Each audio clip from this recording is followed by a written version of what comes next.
Salut tout le monde. Si aujourd'hui j'ai décidé de faire cette vidéo, c'est parce que j'ai l'impression que les Portugais en France sont de moins en moins appréciés. C'est bizarre parce qu'avant, quand on parlait des Portugais, on disait qu'ils étaient travailleurs, qu'ils étaient honnêtes, qu'ils étaient chaleureux, accueillants. Et là, du jour au lendemain, tout a changé. Tout ça à cause d'un moment bien précis.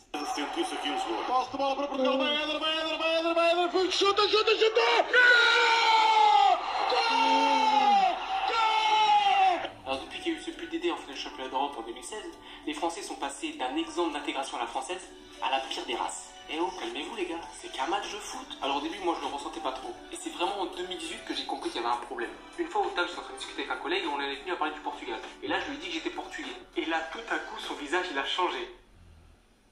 Alors quand j'ai vu ça, je lui ai demandé c'était quoi le problème, je lui ai demandé s'il était espagnol. Normal. Et là, il me sort. Mais t'es sérieux là, avec le championnat d'Europe, vous nous avez volé, vous ne vérifiez pas, vous êtes des tricheurs. Wesh mec, ça fait 2 ans, c'est bon, c'est passé. Et là, ce que je pensais être un cas isolé, ça s'est révélé être un sentiment que beaucoup partageaient. Surtout à l'approche du mondial. C'était pas 1, pas 2, pas 3, mais 4, 5 personnes qui venaient me voir en me disant ouais, les Portugais c'est des tricheurs, j'espère que vous allez vous faire enculer pendant le mondial. Eh oh, on se calme, c'est qu'un match. Et là, je me suis dit putain, mais ça va trop loin. Tout ça à cause d'un but. Faut arrêter là. Faut comprendre que dans le sport, il y a un vainqueur et un vaincu. Et là, cette fois-ci, c'était au tour du Portugal de gagner. Quand la France a battu le Portugal en demi-finale de l'Euro en 2000, sur un pénalty litigieux, bon, j'ai ragé, mais c'est bon, ça fait partie du sport. En 2006 au mondial, quand la France bat le Portugal sur un pénalty encore une fois, voilà.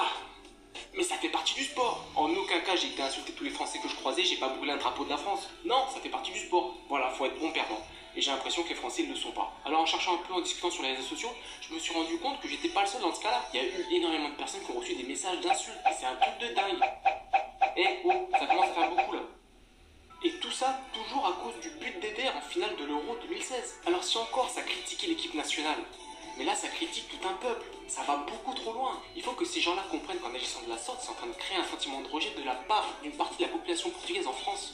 Après, il ne faudra pas venir se plaindre s'il y a du racisme anti-français ou s'il y a du communautarisme qui est en train de se créer. Cette situation-là, c'est vous qui la créez, pas nous. Alors j'entends aussi dire beaucoup que les Portugais se la racontent depuis qu'on a gagné l'Euro.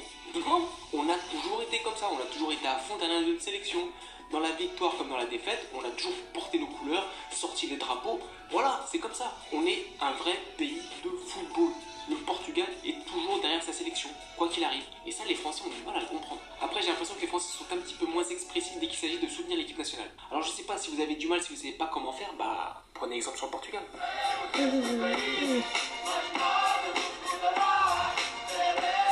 Vive le Portugal!